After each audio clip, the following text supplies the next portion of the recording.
You remember the beginning. You couldn't stop thinking about them. You spent hours sending them thoughtful texts. You stayed up until 3 a.m. talking, even though you had to work at 8. You planned elaborate dates. You wrote little notes. You were completely, fully, intoxicatingly in deep.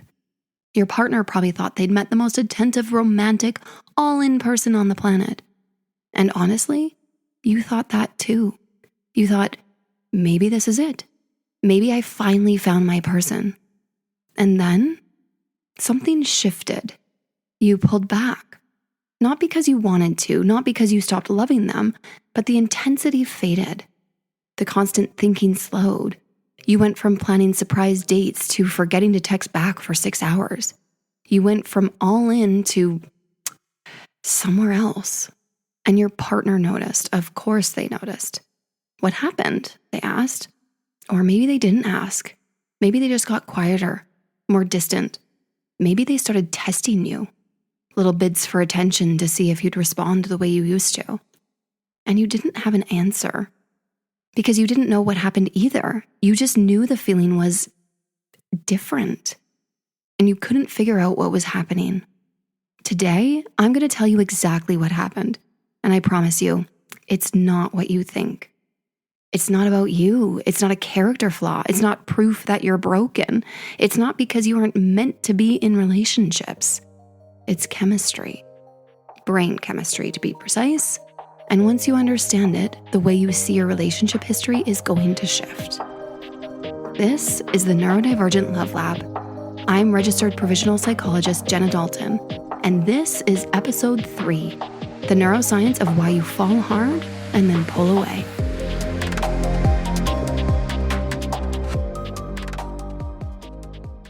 Okay, so I need to tell you something.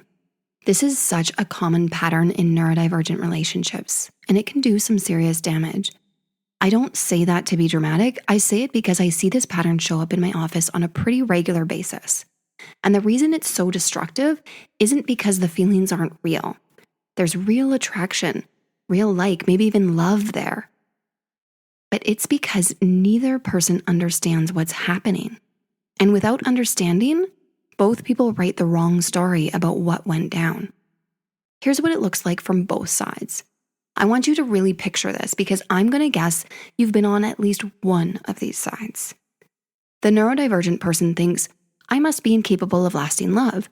I always do this. I fall hard and then I lose interest. What's wrong with me? Am I just not built for long-term relationships? Am I one of those people who can only do the shiny new part? And here's the really painful bit. You start collecting receipts against yourself. You go through your entire dating history and you're like, yep, did it with that person, did it with that one, did it with that person too. 3 months in and I was already looking for the exit. It becomes this ironclad case that you are fundamentally defective at love. Meanwhile, the partner is writing their own story. And their story sounds like, they love bombed me. The beginning was a performance. They showed me this incredible, attentive, present version of themselves, and it was fake. They reeled me in, and now they don't care anymore. And if the partner goes online and starts Googling things like, my partner was intense at first and now they're distant, you know what they're going to find? Articles about narcissism, about love bombing, about manipulation tactics. So now they're not just hurt, they might be scared. They might be thinking they're in a relationship with someone who is deliberately trying to manipulate them. Both stories aren't the truth. Both stories are devastating, and both stories lead to the exact same place. The relationship either ends or it limps forward with two people who feel deeply misunderstood.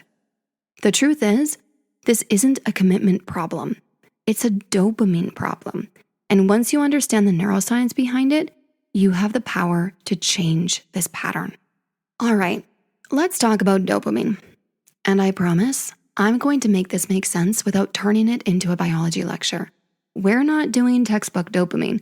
We're doing, this is why your relationship feels different now, and also why you stayed up until 4 a.m. organizing your entire kitchen that one time, dopamine.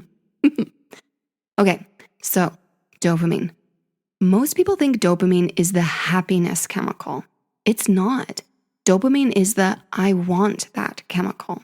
It's the chemical of pursuit, of motivation, of ooh, shiny. It's the neurochemical that drives you toward things that feel novel, exciting, and rewarding. It's the reason you can spend 4 hours researching the perfect espresso machine at 1 a.m., but can't make yourself reply to a 2-sentence email. Because the espresso machine is novel and interesting, and the email is an email. Meh. Now here's the key piece. ADHD brains have a dopamine regulation difference.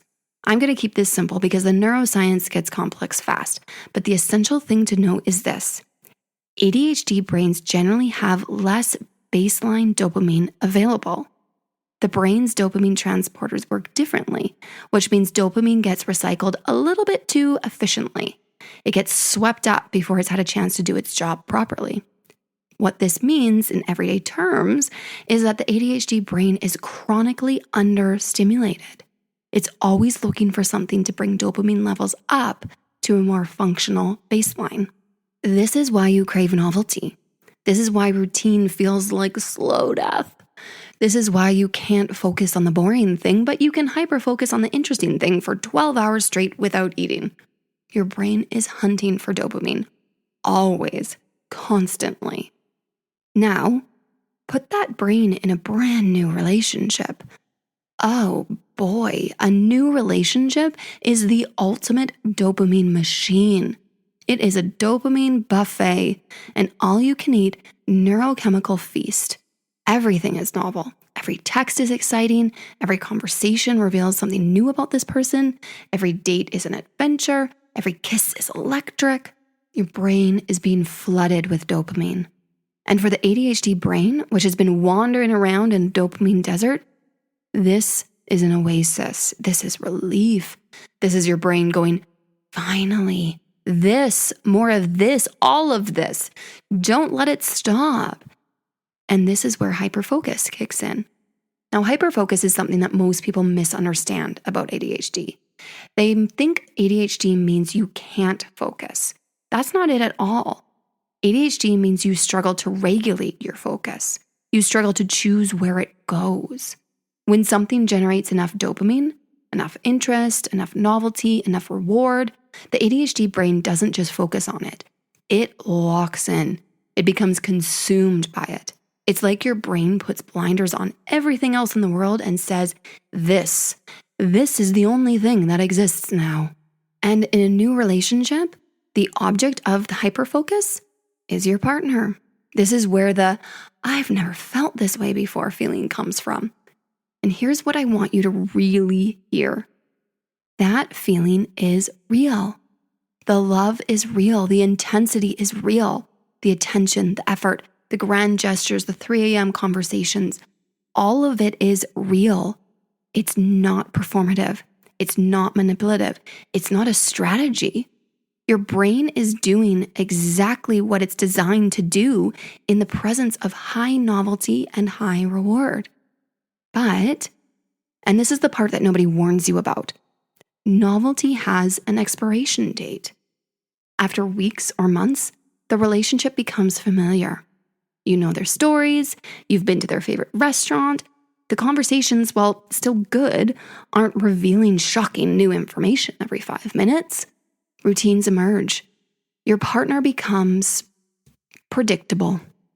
And I don't mean that in a bad way. Predictability is what healthy relationships are built on. Security comes from predictability. For a neurotypical brain, this transition from infatuation to attachment is normal and actually kind of lovely. The butterflies settle into something steadier, deeper, warmer. The intensity softens and is replaced by something more sustainable. For the ADHD brain, this transition can feel like someone flipped a switch, like someone literally turned off the lights in a room you were dancing in. The dopamine supply that was fueling your extraordinary attention and presence, it drops. Not because the person isn't wonderful, not because the love died, but because the novelty, the thing your brain was actually feeding on, faded. And without that chemical fuel, maintaining the same level of engagement requires a level of effort that feels enormous. exhausting, maybe even almost impossible. From the outside, it looks like you pulled away, like you checked out, like you stopped caring. From the inside, it feels like the feeling just left, like it evaporated. And you're standing there going, oh, where did it go? I was so in love 3 months ago. What happened? This is the hyperfocus to withdrawal cycle. And if you've lived it, even once, you know exactly what I'm describing. That sinking feeling of watching yourself pull away from someone you love and not being able to explain why. Now, I want to take a side quest here because I've been talking primarily about the ADHD experience of this cycle. And if you're autistic rather than ADHD, you might be thinking, okay, but I do this too, and I don't think it's about dopamine for me. And you're probably right. Autistic brains can also experience incredible intensity at the beginning of a relationship, but the mechanism is often different. For autistic people, it frequently shows up through what we call special interest engagement. The new person becomes a special interest. You want to learn everything about them. You study them. You notice patterns in their behavior that nobody else would catch. You remember every detail they've ever told you. The intensity is driven by deep fascination and pattern recognition rather than dopamine seeking. And honestly, it's one of the most beautiful things about autistic love. The depth of attention is extraordinary. Your partner has probably never felt so seen, so known, so carefully studied by another human being. But then the discovery phase ends. You've mapped this person, you know their patterns, and the special interest energy naturally shifts. Not because you don't love them anymore, but because your brain has done the thing it does with special interests. It's cataloged the information. The drive to discover is satisfied. But that's not all. The withdrawal for autistic brains might also be related to social energy depletion. The early phase of a relationship requires enormous social effort, constant communication, reading social cues, managing sensory experiences in new environments, navigating the unwritten rules of dating. That's exhausting for anyone. But for an autistic brain processing all of that at a higher resolution, it's depleting at a rate that's hard to describe. At some point, your brain essentially says, I need to go home. I need my routine. I need quiet. So it may look like you're fading away when you quite honestly just need some good old-fashioned alone time and maybe a nap. Now, what about the ADHD brain? The brain that is both autistic and ADHD. You might experience all of it simultaneously. As you have discovered from your experience being ADHD in other areas, your autism and your ADHD can combine into this super stew. Dopamine-driven hyperfocus and special interest-driven deep engagement, which makes the intensity at the beginning even more extreme, like almost otherworldly in its intensity, and the shift even more confusing because it's coming from two different neurological systems all at once, and when both of them ease off, that contrast is rough. Okay. I want to take a second and address something directly because I know some of you are listening to this description of hyperfocus intensity and thinking, wait, is that the same thing as love bombing? No, it is not. And this distinction matters, so stay with me. Love bombing is a deliberate manipulation tactic. It's a strategy used to control someone, to overwhelm them with attention and affection so they become dependent. And then the attention is withdrawn as a form of control. It's calculated. It's intentional. The person doing it knows what they're doing. Hyperfocus-driven intensity is neurological. It's not calculated. It's not strategic. It's not used to manipulate a partner. It's your brain being genuinely, authentically, neurochemically consumed by this new person. You're not trying to control anyone. You're not setting a trap. You're just in love at a volume your brain can't turn down. It's either full steam ahead or no steam ahead when you're on the neurodivergent train. Choo-choo. The outcomes might look similar from the outside. Intense attention followed by a pullback. But the motivation is completely different. Intent matters here. And conflating the two does real harm to neurodivergent people who already carry enough shame about their relationship patterns without being told they're abusive on top of it. If your partner or a friend or the internet has ever called your early relationship intensity love bombing, I want you to sit with this. What you experienced was your brain falling in love the only way it knows how. Full volume, no dimmer switch. That's not manipulation. That's neurology. Okay, side quest over. Now let's get practical. Okay, understanding the neuroscience is step one, and it's a big step. Just knowing what's happening in your brain can lift an enormous amount of shame. But knowing isn't enough. You need tools. So here are 4 things you can actually do with this information. First, name it and talk about it with your partner. If you're in a relationship, this pattern needs to become a conversation, ideally before it causes damage. But honestly, it's never too late to have this talk. Even if you're already in the withdrawal phase and your partner is confused or hurt, naming what's happened is still powerful.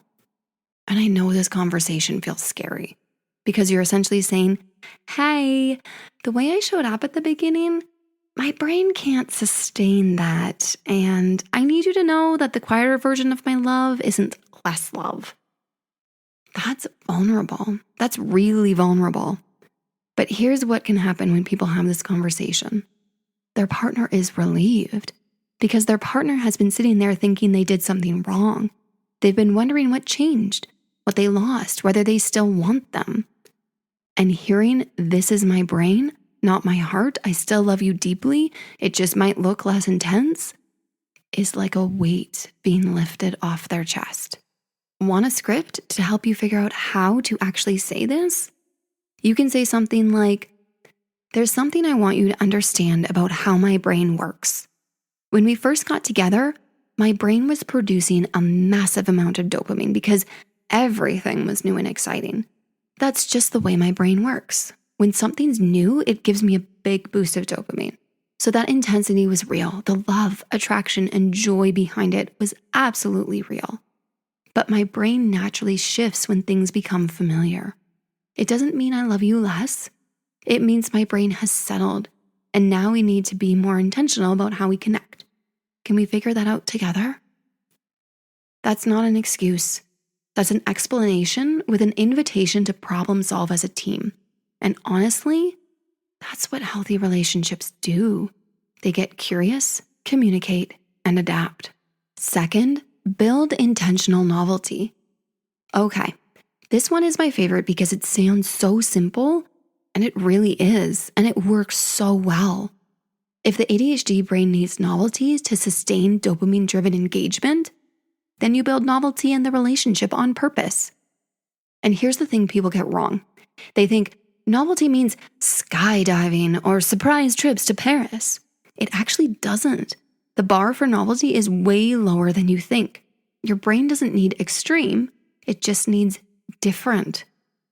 A different restaurant, a question you never asked each other, a new walking route, cooking something you've never made before, playing a board game instead of watching TV, rearranging the living room furniture, watching a type of movie you'd normally never pick, having a conversation somewhere other than your typical coffee shop. One of my favorite suggestions is what I call the novelty date jar. You each write 10 date ideas on a piece of paper, things you've never done together or haven't done in a long time. Mix them up. Pull one out every week or every other week.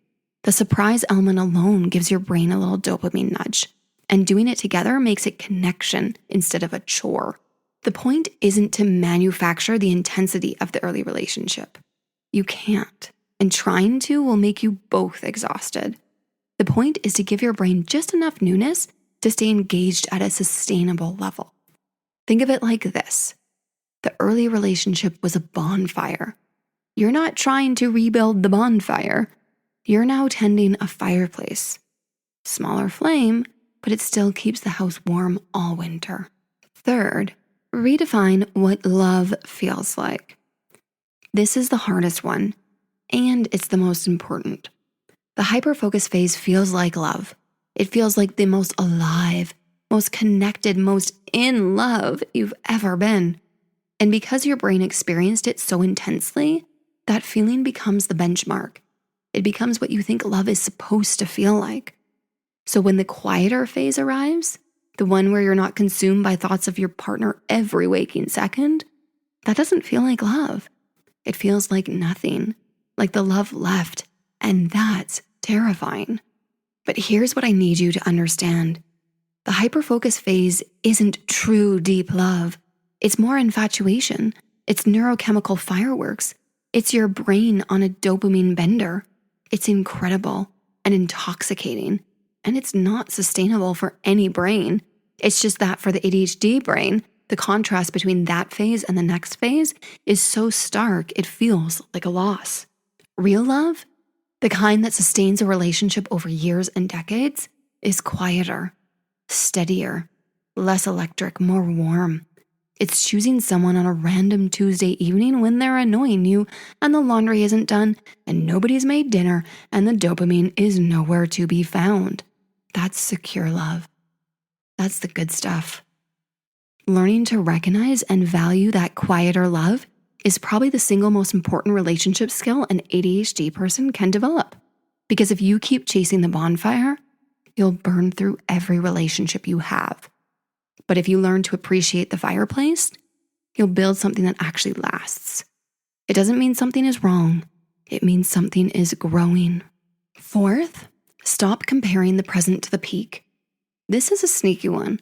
Your brain is going to do this thing where it constantly compares how you feel right now to how you felt during the hyperfocus phase. And the present is always going to lose that comparison. Always. Because you're comparing a sustainable Tuesday evening to a neurochemical fireworks show. That's like comparing a typical weeknight dinner to the best meal you've ever had in your life. The typical weeknight dinner is perfectly good. It's nourishing. It's satisfying. But your brain keeps pulling up the memory of that one meal and going, but remember that? This is not that. Of course it's not. It was never going to be. That meal was a once-in-a-blue-moon experience. Those typical weeknight dinners are what actually keep you alive, what actually nourish you. When you catch your brain doing this comparison, and you will, because ADHD brains are comparison machines, try gently redirecting it. Instead of, I don't feel like I did at the beginning, try, what does my partner do that makes me feel loved right now? Switch from measuring intensity to noticing presence. Here's what I want you to take away today. The intensity at the beginning of your relationship wasn't fake. It wasn't a trick your brain played on your partner. It was real love expressed at the volume your brain operates at when something lights it up. And the shift that came after wasn't a sign that something is wrong with you. It was your brain doing exactly what it's wired to do when novelty fades. You're not bad at love. You're not incapable of commitment. Your brain just has a very particular relationship with novelty and dopamine. And now that you know that, you can work with it instead of being mystified by it. Think of it this way. You've been trying to drive a manual transmission car without knowing it had a clutch. You kept stalling out and you thought you just couldn't drive. Turns out, you can drive just fine. You just needed someone to show you the clutch. One of the most powerful tools for navigating this cycle, and honestly, for navigating all of the ways neurodivergence shows up in your relationship, is creating a guide for your partner that explains how your brain works in love. Not a clinical report, more like a user manual. Here's how to love me in a way that actually works document. I'm in the process of building a guided workbook called Love the Way You're Wired that walks you through creating exactly that. It helps you map your wiring, understand your stress responses, build communication scripts, and create a practical guide your partner can actually use. If you'd like to get on the email list to get notified when it launches, go to jennadalton.com/wired or click the link in the show notes. Or if you're listening to this at a later date, you can still head to jennadalton.com/wired to get your copy today. If you enjoyed this episode, please share it with someone you know who needs to hear it. Knowledge is power, and my goal is to empower as many neurodivergent people as possible. thank you for supporting me in that journey. I'm Jenna Dalton. Your brain isn't broken, it's beautiful. I'll talk to you soon.